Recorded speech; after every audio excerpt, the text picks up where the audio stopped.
Hey everyone, how's it going? It's Blake here with ChessPathways.com, and we're doing another game analysis video today. I wanted to make sure I got at least one more video out to you guys before I leave next week to play in the World Open in Philadelphia.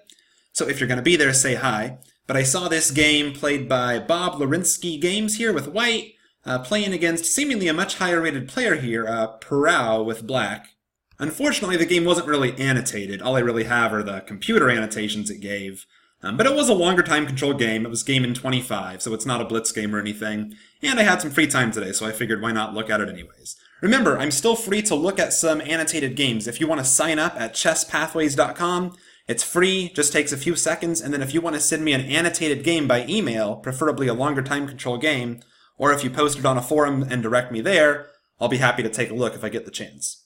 Anyway, here we go. BobLarynsky here is white, and the game starts with a Sicilian defense, Smith-Morra gambit. Black chooses to accept the gambit, and here he plays e5. Yeah, my understanding is usually black will not play e5 like this in the Smith-Morra. This bishop is now going to probably be a lot stronger than it usually is on this diagonal. Black usually tries to keep these positions more closed and try to consolidate that extra pawn, I believe. Knight f3, knight c6, bishop c4. Yeah, h6 is definitely kind of a waste of time. Black's already down in development by accepting the gambit. So a move like h6 is definitely not called for here. White goes ahead and castles, which it's always good to get your king to safety. But the computer here was recommending queen b3, which I can definitely see the logic of, just immediately attacking f7. That forces the queen to really come to e7, which is not great for black, blocking in the development of that dark squared bishop and getting hit by knight d5. Looks like black could be in trouble here. So remember, it's good to castle. It's always good to castle. But as I've said in previous videos, when you have that lead in development, you really have to make use of it, because if you don't do anything with it, it's going to go away, and your opponent's going to catch up in development. So always look for opportunities, always look at all the checks, captures, and threats, queen b3 here being a threat that can exploit your lead in development.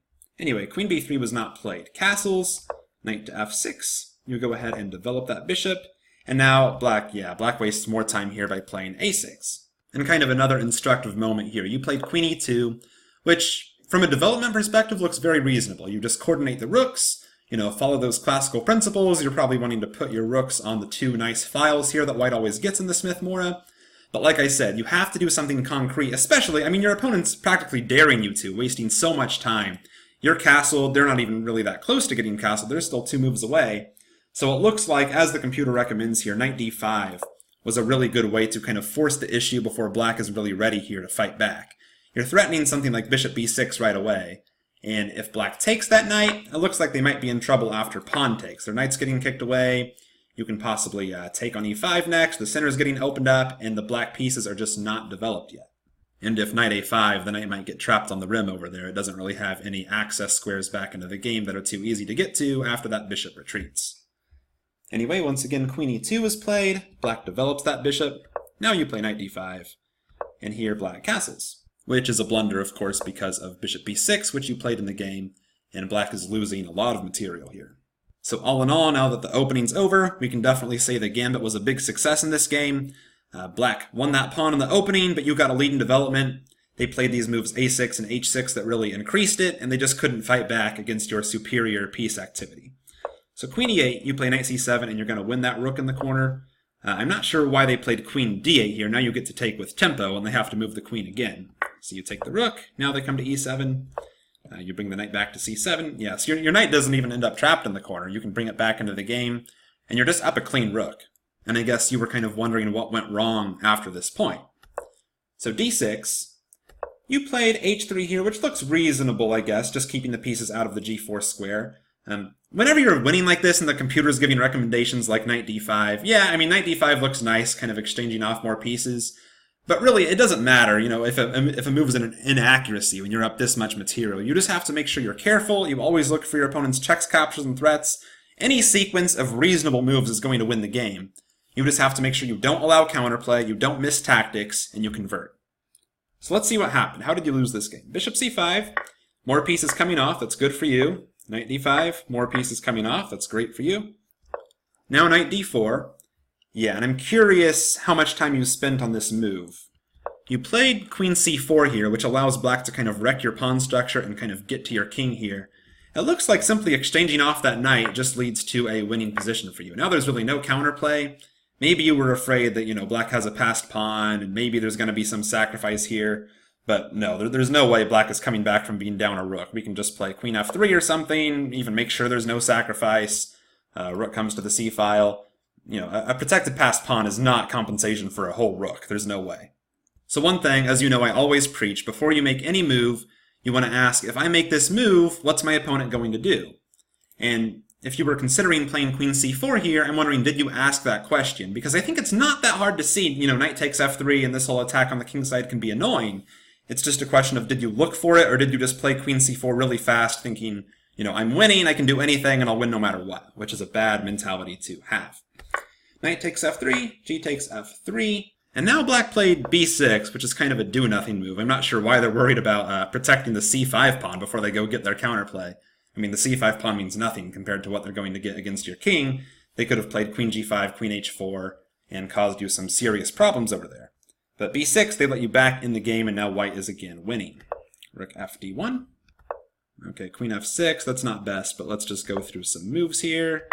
Bishop takes h3, you played f4, letting the queen help out in the defense. That's good. Yeah, whenever you're up material like this, one of the nice advantages of being up material is you can sometimes give some back to kind of convert your advantage. Here you're happy to give up that pawn, because all that matters is stopping the kingside attack, and you're up so much material that it should just be a win for you, even if you have to give back a pawn or two. Queen g6 check, you block it. Bishop g4. f5, that looks good. Queen h5. And now rook d2. Yeah, the computer calls this a blunder, although I think you're still probably winning after rook d2. I'm just trying to calculate some lines here. But I think it does make sense to just play rook d3. And again, it's a question of asking, what's my opponent going to do if I make this move? It's clear your opponent's really only chance at counterplay is this like bishop f3 and queen h1 idea. So why not just play rook d3, completely take away bishop f3 forever? You can put your other rook somewhere, it doesn't really matter where. And you've got all your pieces into the game, and you've stopped all black counterplay here, and you're just winning. So you have to ask for your opponent's counterplay when you have these winning positions. So I'm wondering if you asked what your opponent's plan was. Because I think their only plan here is bishop d3, or bishop f3. They really have no other plan. So rook d2, you allowed bishop f3, queen h2, queen g4. Yeah, they could have won the exchange, but that would not be what black is really looking for here. They could have played queen g5, forking the king and rook, but I don't think you had to worry about that, because you would be able to get a bishop for that rook, and now you're still up a bishop here, and more importantly, the attack is kind of over now. So black decided not to win that exchange and play queen g4 check instead. Okay, queen g3, you could have played king f1, but this still looks like it's probably winning to me. Queen h5, you have to worry about the mate. Queen to h2. Yeah, the computer says this is a blunder. I think it's not too late, though. I think black's just going to have to repeat the position, and then you can find king f1. But yeah, king f1 looks like what you're going to have to play here to avoid a repetition. The check here, of course, can be blocked by queen g1. So you always want to consider all your candidate moves here. I'm not sure if you just kind of discounted king f1 because it looked kind of scary, the check. But if you calculate it out, it's only, seeing a couple moves deep. You could have found the defense there. Anyway, you played queen h2. They come back to g5. You come back, and I think black would probably have to repeat here, come to h5, and then you would have another chance to find king f1 and get that winning position. Instead, though, they took on d2, just not sacrificing, but winning the exchange, like I talked about before. They took here, now you can take here, and you're up a piece, but the attack's going to be over. But here it says you resigned. So I didn't see that coming. I didn't look through this game before I decided to analyze it. Why'd you resign? You're up a bishop after you simply take back this guy here. Maybe you were upset at yourself for missing, this fork, but, I mean, you won a rook earlier. You certainly have the right to play on after dropping an exchange. So I guess I should talk about this a little bit, about, the habits that are going to help you get better at chess. So you lost this game. You were frustrated about the loss. Did you look through this game yourself? Because I noticed you didn't analyze the game. You didn't annotate the game yourself. You only give these computer variations. Did you go back through the game and ask what you thought the mistakes were here?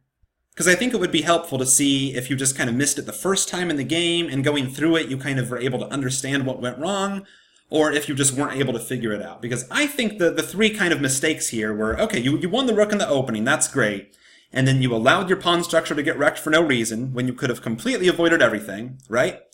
Number 2, you played that move rook d2 instead of playing rook d3, where the rook just stops all the counterplay here, because there would never be a bishop f3 move. And then number 3, the resigning here, resigning in what looks to be a winning position. I know you said you regret the resigning, but you have to think about why you did it to make sure that doesn't happen again, because there's no reason to resign in winning positions, right? So, my recommendation to you, Bob, is when you lose a game like this, the first thing you want to do is go back through the game yourself, without a computer, and see if you can identify the big mistakes you made. Not the little ones, not, which rook to put on the file. The big mistakes that cost you the game, where you lost material, where you blundered into checkmate, those kind of things. In this game, for example, letting your pawn structure get wrecked and giving black counterplay when you had an otherwise completely winning position, that would be one of those big mistakes that I would be curious if you could have identified just by going through the game yourself afterwards. And then if you're still not sure, if it doesn't make sense to you how this game turned around, how you went from, completely winning to not completely winning, then you annotate the game. You give your thoughts to each move before you post it to get a stronger player to help you out, because that's going to give them much better insight into your thought process. It would help me to help you if I knew what you were thinking, for example, when you played queen c4 and let your pawn structure get wrecked. Were you just, playing a move in 5 seconds because you thought you were completely winning? Did you see that your pawn structure was getting wrecked but just not think it was a big deal? I mean, those are two completely different kind of mental mistakes to make. The same move, two completely different mental mistakes. So you always want to annotate your game and kind of give your thoughts to it before you just hand it off to someone else or hand it off to a forum for someone else to analyze. And then, the resigning thing, my recommendation on that is for now, just don't resign, right? I mean, at this level, people are going to blunder unless it's something really obvious, like, you have no material left at all and they have, everything. They're marching pawns down the board to become queens. Yeah, maybe then you can resign. But otherwise, there's no need to resign in a position like this.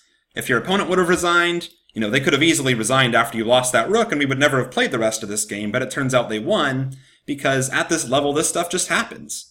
That's kind of part of the chess experience and the chess development process at this level to play out these positions where someone's down a rook or, you're down a piece and see what happens. See if you can fight back. Anyways, thanks for the game, Bob. And remember, if you want your chess game analyzed, or if you want to partake in our free contests, get exclusive content, make sure to visit chesspathways.com right now and sign up. It's very fast, it's free, and I will be happy to get in touch with you and help you achieve your chess goals as well. Thanks everyone for watching, and I will see you again soon.